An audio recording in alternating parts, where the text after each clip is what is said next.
Assalamualaikum warahmatullahi wabarakatuh. Alhamdulillahirabbil alamin. Assalatu wassalamu ala asyrafil anbiya'i wal mursalin wa ala alihi wa ashabihi ajma'in. Asyhadu an la ilaha illallah wa asyhadu anna Muhammadan abduhu wa rasuluh la nabiyya ba'da amma ba'du. Rabbi shrah li sadri wa yassir li amri wahlul 'uqdatam min lisani yafqahu qawli. Pemirsa Khazanah Ramadan Pondok Pesantren Sumatera Tawali Parabe, alhamdulillah di kesempatan kali ini kita dipertemukan oleh Allah Subhanahu wa taala dalam sebuah program yang insyaallah memberikan manfaat banyak bagi kita bersama. Maka sepantasnya lah kita berikan rasa syukur kita kepada Allah Subhanahu wa taala. Karena sebagai orang yang beriman, sikap kita harus selalu berada dalam gelombang kesyukuran kepada Allah Subhanahu wa taala. Ala kulli syai', ala kulli hal, alhamdulillah. Atas segala sesuatu itu kita harus ucapkan alhamdulillah. Banyak sekali faktor yang menyebabkan kita harus bersyukur kepada Allah Ta'ala. Karena kata Allah, nikmat-nikmat yang Allah limpahkan setiap hari kepada kita tidak akan bisa kita hitung. Bahkan di hari ini, di bulan ini, bulan yang sangat-sangat penuh dengan berkah Allah Subhanahu wa Ta'ala, di mana Allah berikan nikmat ini hanya kepada orang-orang yang Allah inginkan. Tidak semua orang mendapatkan nikmat itu. Maka sepantasnya kita berikan rasa syukur kita kepada Allah Subhanahu wa taala.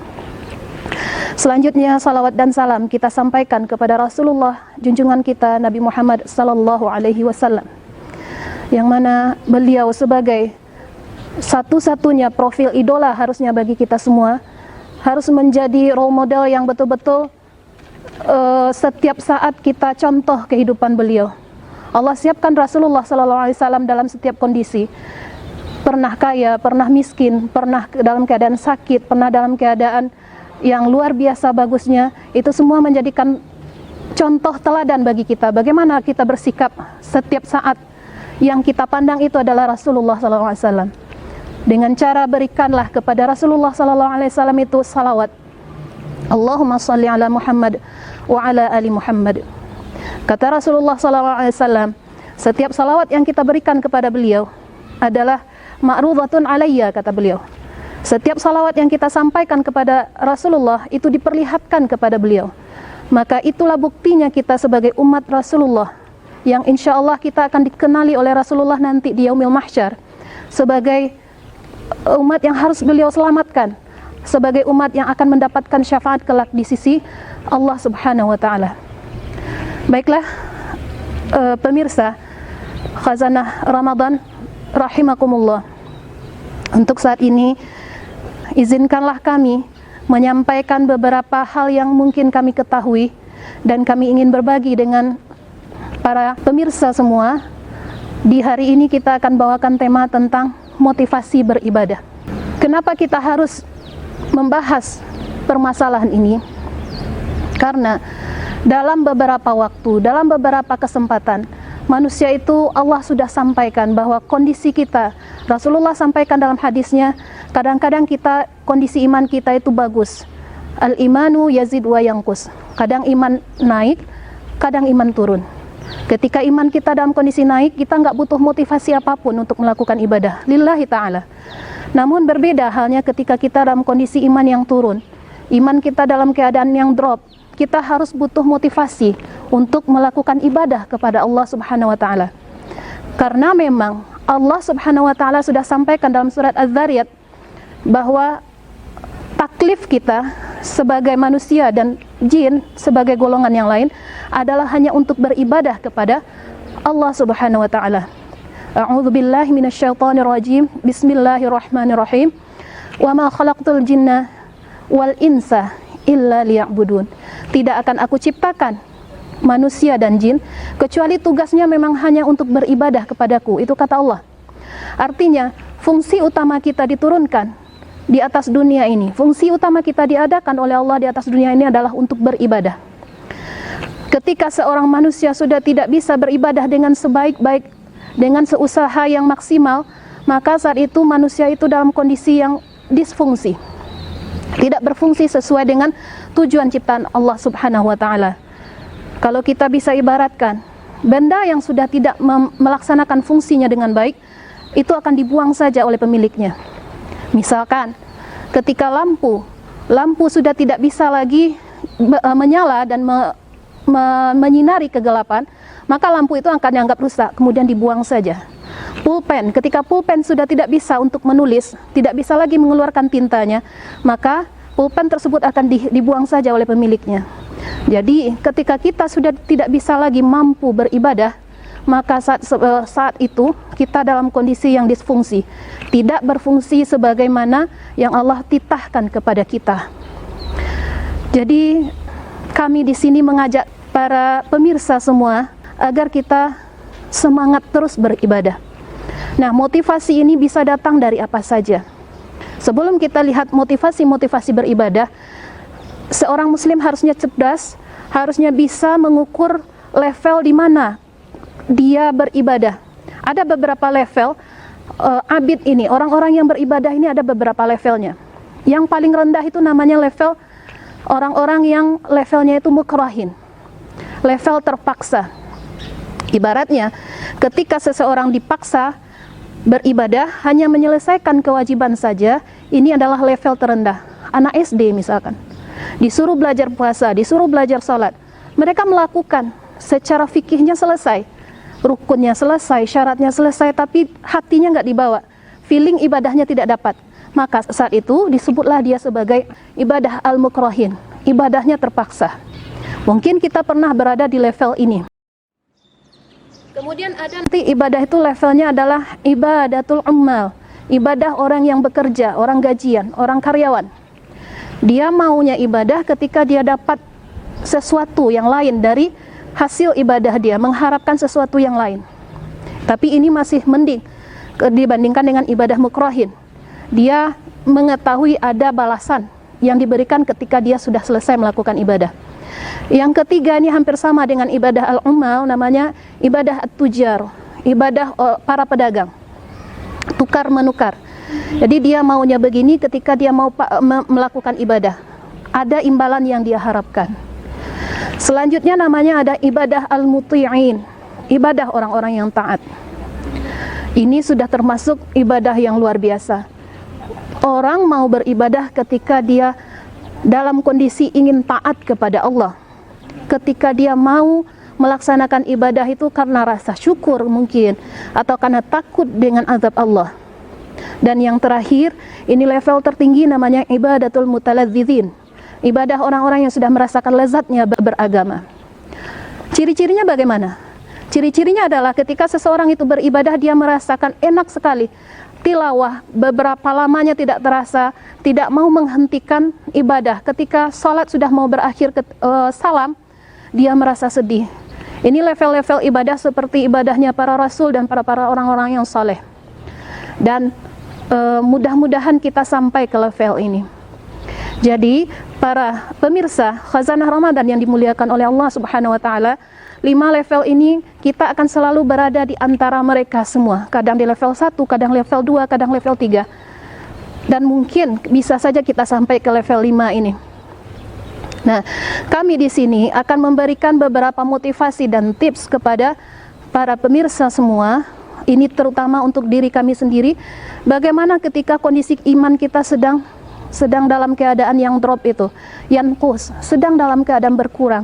Apa yang harus kita lakukan sehingga ibadah kita naik levelnya lagi menjadi ibadah yang sebuah kebutuhan. Sama seperti orang makan, ketika mereka tidak makan, mereka cari-cari, saya harus makan, saya harus makan. Bagaimana supaya ibadah itu menjadi kebutuhan primer bagi kita? Yang pertama, yang harus kita ingat adalah, yang pertama, hadirkan kondisi nyata bahwa balasan orang yang beribadah itu memang Allah siapkan ganjarannya adalah surganya Allah Ta'ala. Ini adalah pemantik yang luar biasa untuk orang yang sedang malas beribadah. Jadi ketika kita sedang malas untuk tilawah, sedang malas untuk sholat duha, atau bahkan ketika sholat wajib menjadi sebuah kewajiban tanpa ada rasa-rasa yang bagus, maka saat itu bukalah ayat-ayat yang berhubungan dengan surga. Bukalah hadis Rasulullah tentang surga. Bagaimana Allah janjikan keindahan yang luar biasa kepada kita. Misalkan dalam Al-Quran Allah jelaskan, Allah ciptakan sebuah kenikmatan yang luar biasa yang Allah sembunyikan kenikmatan itu dari kita. Dalam surah As-Sajdah Allah sampaikan, A'udzubillahi minasyaitonirrajim. Bismillahirrahmanirrahim. Fala ta'lamu nafsum ma ukhfiya lahum min qurrati a'yun jazaa'an bima kanu ya'malun. Tidak ada seorang pun yang mengetahui kenikmatan yang Allah sembunyikan di dalamnya sebagai balasan bagi orang-orang yang beramal. Ini pasti karena Allah tidak akan mengingkari janjinya. Innallaha la yukhliful mi'ad. Ini luar biasa efeknya kepada iman kita, semangat kita meraih surganya Allah. Dalam surah Al-Baqarah ayat 7 dan 8 juga Allah sebutkan, Innalladzina amanu wa 'amilus solihati ulaika hum khairul bariyah. Sesungguhnya orang-orang yang beriman, menjaga imannya kepada Allah, wa 'amilus solihat, beramal dengan yang baik-baik, dengan amalan soleh, mereka adalah khairul bariyah. Mereka adalah makhluk yang paling baik, the bestnya, yang paling luar biasa. Jazaa'uhum 'inda rabbihim jannatun tajri min tahtihal anhar khalidina fiha abada. Maka Allah berikan ganjaran kepada mereka, jaza kepada mereka adalah jannatun tajri min tahtihal anhar. Allah berikan banyak surga. Jannat sifatnya adalah jamak. Allah berikan kepada mereka surga-surga yang di bawahnya itu mengalir sungai-sungai.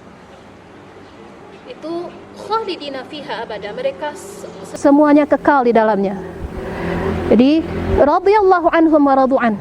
Kemudian lanjutannya Allah meridai mereka dan kita pun reda kepada Allah. Bukankah keredaan Allah lah yang kita cari dalam hidup, sehingga selalu kita ucapkan dalam doa, Allahumma inni as'aluka ridhaka wal jannah wa a'udzubika min sakhatika wan nar. Ini adalah dambaan kita. Keredaan Allah adalah prioritas utama kita sebetulnya harusnya di dalam hidup. Itu yang pertama, motivasi kita dalam beribadah. Yang kedua, motivasi kita untuk beribadah kebalikannya. Ketika kita mengharap akan luar biasanya surga yang Allah ciptakan untuk kita, maka hadirkan pula ketakutan yang luar biasa terhadap azab dari Allah Subhanahu wa taala. Ketika kita sudah berani melanggar aturan-aturan Allah secara sengaja, hadirkan dalam hati bahwa azab Allah itu pasti. Dalam surat At-Tur Allah sebutkan dalam ayat yang sangat pendek, A'udzubillahi minasyaitonirrajim, inna azab rabbika lawaqi'. Sesungguhnya azab Tuhanmu itu pasti berlaku. Umar bin Khattab, khalifah yang sangat luar biasa, ketika mendengarkan ayat ini, beliau langsung menangis luar biasa histeris, kemudian jatuh pingsan. Dan 2 bulan sesudahnya itu beliau merasakan sakit yang luar biasa karena ayat ini. Nah, bagaimana kita menghadirkan kengerian-kengerian tentang nerakanya Allah Subhanahu wa taala. Jadi, kita pikirkan lagi ketika nikmat Allah berikan berkali-kali lipat yang ada di dalam dunia, Allah ganti yang di dunia ini baru hanya sedikit saja dibandingkan dengan akhirat, demikian juga harusnya dalam neraka juga begitu. Berapa penderitaan yang ada di dalam dunia itu belum seberapa dibandingkan dengan penderitaan yang ada di akhirat. Mudah-mudahan ini melecut semangat bagi kita. Yang ketiga, motivasi kita dalam beramal hendaknya kita hadirkan ketika kita bisa menahan nafsu, menahan segala syahwat keduniawian. Karena ibadah hanya mampu mendekat kepada orang-orang yang bisa kosong dunia dari hatinya. Kalau kita terlalu ambisius, kalau kita terlalu banyak keinginan terhadap dunia, maka susah kita menundukkan diri di hadapan Allah. Jadilah orang yang qanaah. Karena Allah sendiri berjanji, jannah itu luar biasa, arduha samawat wal ard. Luasnya adalah seluas langit dan bumi. Itu luasnya jannah. Belum seberapa dibandingkan dunia. Satu orang terkaya saja nggak mungkin dia menguasai satu luas bumi ini. Nanti Allah berikan ganjaran kepada kita di akhirat luasnya langit dan bumi untuk kita sendiri. Tapi tahan dulu hawa nafsu. Tahan keinginan yang berlebihan, bukan tidak boleh, tetapi tidak terlalu berlebih. Tahan amarah. Amarah itu hanya sekedarnya saja, jangan sampai amarah yang tidak terkontrol. Rasulullah menyatakan, mukmin yang kuat itu bukan yang pandai bertengkar, pandai bergulat, tapi adalah yang pandai menahan diri ketika marahnya. Itu dia, ketika kita mampu menahan nafsu, godaan-godaan segala macam, insya Allah kita akan lebih mudah tunduk di hadapan Allah Subhanahu wa ta'ala. Yang keempat, para pemirsa Khazanah Ramadan yang dimuliakan oleh Allah, motivasi kita dalam beramal yang keempat ini adalah ketika kita mampu memaafkan orang lain. Hati kita bikin, kita buat untuk selalu bersih dari sifat-sifat yang jelek. Bagaimanapun manusia ini hidupnya dalam kondisi sosial. Kita akan selalu bergesekan dengan orang-orang lain yang berbeda kepentingan. Itu sunatullahnya. Itu fitrah kita hidup di atas dunia. Maka ketika ada seseorang yang menyakiti kita, sengaja atau tidak sengaja, harusnya kita belajar berpedoman kepada Rasulullah. Bagaimana Rasulullah ketika disakiti? Kita jadikan Rasulullah sebagai model kita. Bagaimana Rasulullah memaafkan orang lain? Bukankah Allah sudah janjikan juga, wal 'afina 'anil nas. Orang yang mampu memaafkan orang lain juga Allah sediakan surga yang luasnya seluas langit dan bumi. Mudah-mudahan ketika kita mampu memaafkan orang lain, maka hati kita menjadi bersih. Ada dua hal, ada quote yang sangat terkenal. Ada dua hal yang harus kita ingat selalu. Yang pertama adalah kesalahan-kesalahan kita terhadap orang lain sehingga kita selalu menyesal. Yang kedua adalah kebaikan orang lain kepada kita. Sedangkan ada dua hal yang harus kita lupakan selamanya. Yang pertama, kesalahan orang lain kepada kita. Yang kedua adalah kebaikan kita terhadap orang lain. Jangan mengharapkan sesuatu kecuali hanya karena Allah. Yang terakhir, para pemirsa Khazanah Ramadan yang dimuliakan oleh Allah, motivasi beramal kita yang terakhir, mudah-mudahan kita mudah untuk beribadah, adalah selalu berada dalam komunitas orang-orang yang saleh.